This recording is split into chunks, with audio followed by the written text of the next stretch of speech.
نے کل دیکھا کہ ایک شخص جو پورے پاکستان کو کہتا ہے کہ خوف کے بت توڑ دو اور میں کسی سے نہیں ڈرتا، وہی شخص جب اپنی ننھی منی جلسی میں جاتا ہے تو بلٹ پروف جیکٹ پہن کر، بلٹ پروف گاڑی میں بیٹھ کر اور بلٹ پروف کنٹینر اور جو ایک ڈبہ وہاں بنایا ہوا تھا اس میں کھڑے ہو کر تقریر کرتا ہے۔ یہ وہ شخص ہے جو کہہ رہا ہے کہ خوف کے بت توڑ دو۔ یہ منافقت، یہ جھوٹ، یہ فراڈ، دھوکے بازی، یہ صرف اس لیے ہو رہی ہے کہ جو آخری جھوٹ ابھی پٹاری میں پڑا ہے کہ میری جان کو خطرہ ہے، وہ بے نقاب کہیں نہ ہو جائے۔ اور ایک شخص ہے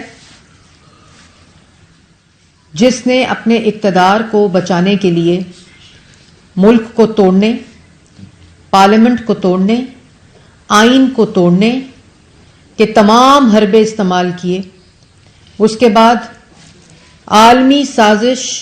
کا بیانیہ بنایا اور عالمی سازش chief of army staff general Qamar Javed Bajwa صاحب سے ہوتی ہوئی شہباز شریف تک پہنچی تھوڑی دیر کے لیے۔ پہلے وہ جو گورنمنٹ تھی وہ پہلے عالمی سازش امریکہ پہ گئی، پھر وہ باجوہ صاحب پہ آئی، لائف ٹائم ایکسٹینشن دینے کی آفر کی گئی بند کمرے میں۔ اس کے بعد سائفر آ گیا، کاغذ لہرایا کہ جی یہ ملک کے خلاف عالمی سازش ہو گئی ہے۔ اچھا جی، عالمی سازش ہو گئی، کلٹ نے مان لیا کہ عالمی سازش ہو گئی، سوشل میڈیا ٹرولز نے مان لیا کہ عالمی سازش ہو گئی،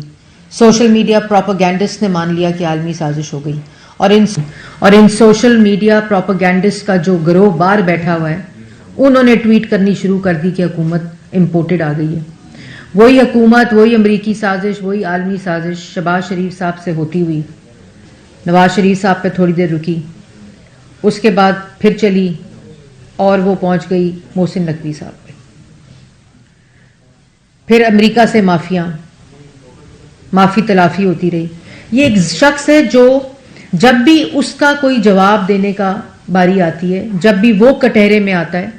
تو یہ وہ نفسیات ہے۔ عمران خان کا کوئی سیاسی مسئلہ نہیں ہے، عمران خان کے سارے مسئلے نفسیاتی ہیں۔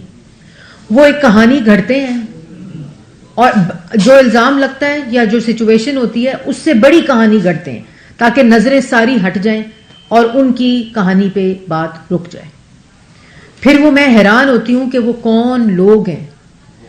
جو اس شخص کے اوپر یقین کرتے ہیں اور اس کی کہانی پہ یقین کرتے ہیں، اور وہ کہانی جو 4، 5، 10 دن کے بعد جھوٹی ثابت ہو جاتی ہے۔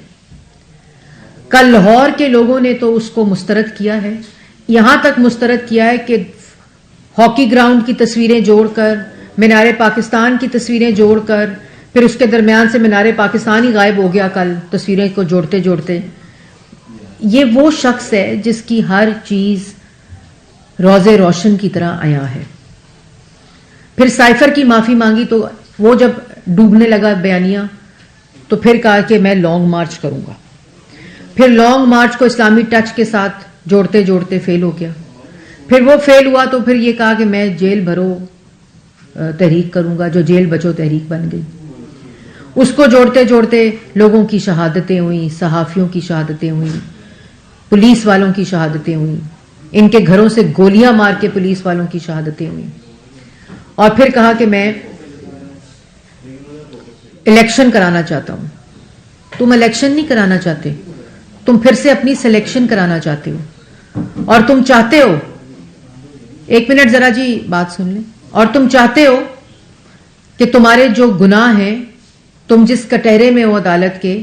اس کٹہرے سے بچ جاؤ اور اس جواب سے بچ جاؤ۔ اب سائفر کا تماشا کر لیا، لانگ مارچ کا تماشا کر لیا، جیل بچو تحریک کا تماشا کر لیا، الیکشن کا تماشا کر لیا، زمان پارک کا تماشا کر دیا، عدالتوں پہ دھاوا بولنا، حملہ کرنا، گالی دینا، دھمکی دینے کا تماشا کر لیا، پولیس والوں کے سر توڑے، پولیس والوں کی گاڑیاں جلائیں، پولیس والوں کو زخمی کیا، ان کے اوپر پیٹرول بمز پھینکے، دل بھر گیا ہوگا۔ زمان پارک سے دہشت گرد نکلے، پیٹرول پمپ بم کی جو پیٹرول بنانے کی تمام لوازمات تھے وہ نکلے، بنٹے نکلے، گلیلیں نکلیں، ڈنڈے نکلے، دل بھر گیا ہوگا۔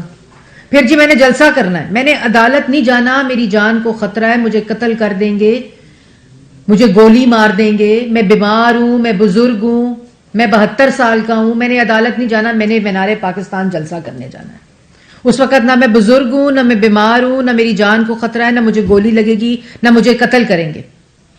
اس وقت کوئی خطرہ نہیں ہے، صرف عدالت جہاں فورن فنڈنگ کا جواب دینا ہے، جہاں توشہ خانہ کا جواب دینا ہے، جہاں اپنی بیٹی ٹیرین خان کا جواب دینا ہے، وہاں نہیں میں نے جانا۔ پھر عدالت، پھر الیکشن کرا دو۔ وہ بھائی ایک شخص ایک ماچس لے کر پورے جنگل کو آگ لگانا چاہتا ہے، اس شخص کی مرضی کے اوپر، اس شخص کی شیطانی عادت کے اوپر، اس شخص کی شیطانی ذہنیت کے اوپر اس ملک کا آئین اور قانون نہیں چل سکتا۔ اگر تم ملک میں الیکشن چاہتے تھے، اگر تم ملک کے اندر آئین چاہتے تھے جو تم جس پہ لیکچر آج کل دے رہے ہو، تو پھر تم نے نیشنل اسمبلی کی ووٹ آف نو کانفیڈنس کی تحریک جب جمع تھی اور تمہیں پتا تھا کہ تم وہ ہار رہے ہو، تو تم نے اسمبلی کیوں توڑی؟ تم نے ڈپٹی اسپیکر، صدر سے کیوں آئین شکنی کروائی، جس کا سپریم کورٹ نے انڈورسمنٹ کر کے بحال کرائی؟